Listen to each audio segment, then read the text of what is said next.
Emberi Erőforrások Minisztériumának kultúráért felelős államtitkára értesítette az önkormányzatot, a települési önkormányzatok által fenntartott múzeális intézmények 2013. évi szakmai támogatására 1,5 millió forint támogatást nyert Szabonyi Lajos Művelési Ház, könyvtár és múzeumi kiállítóhely infrastrukturális fejlesztésre, melyből a falumúzeum gáz- és villamos hálózat rekonstrukciót lehetett megvalósítani.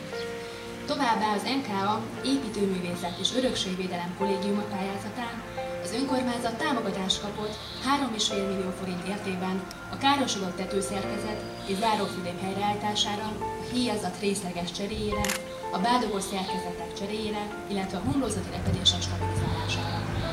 Szintén a Nemzeti Kulturális Alap 250 000 forint támogatási udvaron lévő tárgyak konzerválásához, restaurálásához vett szükségletre. Előre láthatólag nyár végére fejeződik. A kő marad, a kő marad. Üzenem a földnek, csak teremjen, ha sás karábja is le a vetlést, ha vakond túrja is a gyökeret.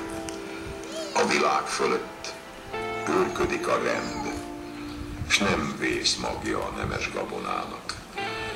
De híre sem lesz egykor a csalámnak, az idő lemarja a gyomokat. A víz szalad, a kő marad, a kő marad.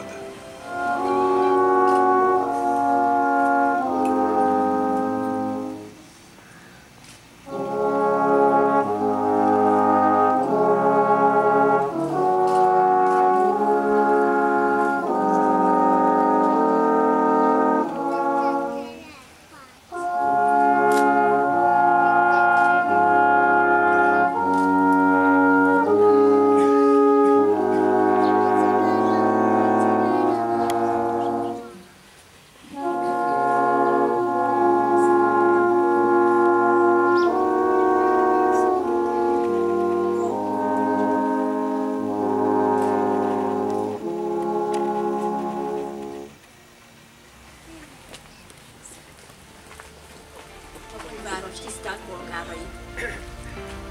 Ezen a nagyon szép napon, pünkösd vasárnap, nagy tisztelettel köszöntöm a György család minden tagját, Romhányiné dr. Balogh Edith polgármesterasszonyt, Pogány Gábor Benő szobrászművész urat, a múzeumbaráti kör tagjait, a Kultúraháza dolgozóit és minden kedves jelenlévőt.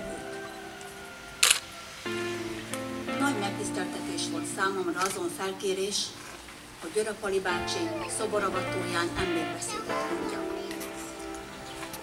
Ennek a felkérésnek én örömmel teszek eleget, hiszen Pali bácsival hosszú éveken keresztül munkatársak és sorstársak voltunk.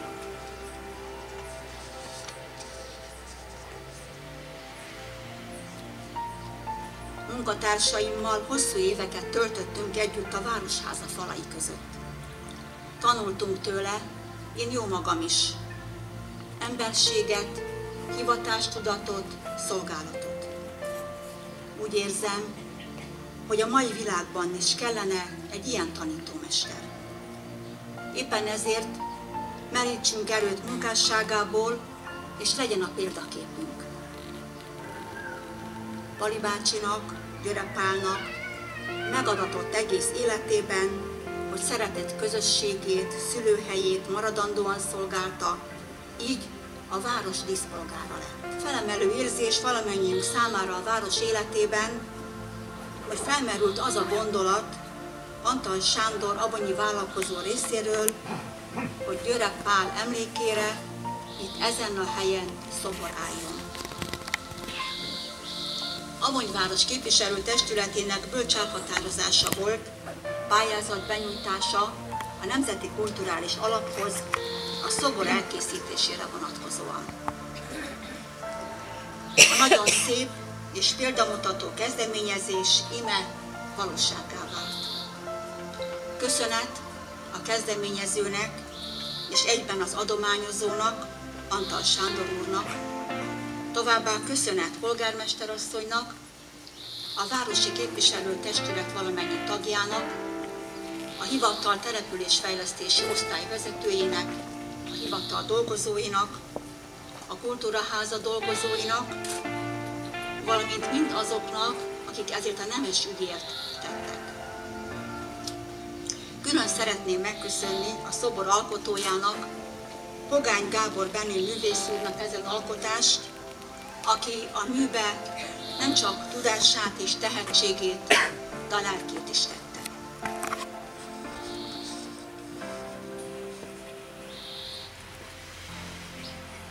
Tisztelt emlékezők! Elmondhatjuk, hogy Pali bácsi szobra a legmegfelelőbb helyre, a falumúzeum elé kerül. Ő most visszaérkezett ide, így szobor alakként életének és történetének legfontosabb színhelyére. A város polgárai és a magam nevében is kívánom, hogy álljon sokáig egy szobor Győre Pál díszpolgárunk dicsőségére, mely szobrot örömmel avatunk fel a város lakossága nevében.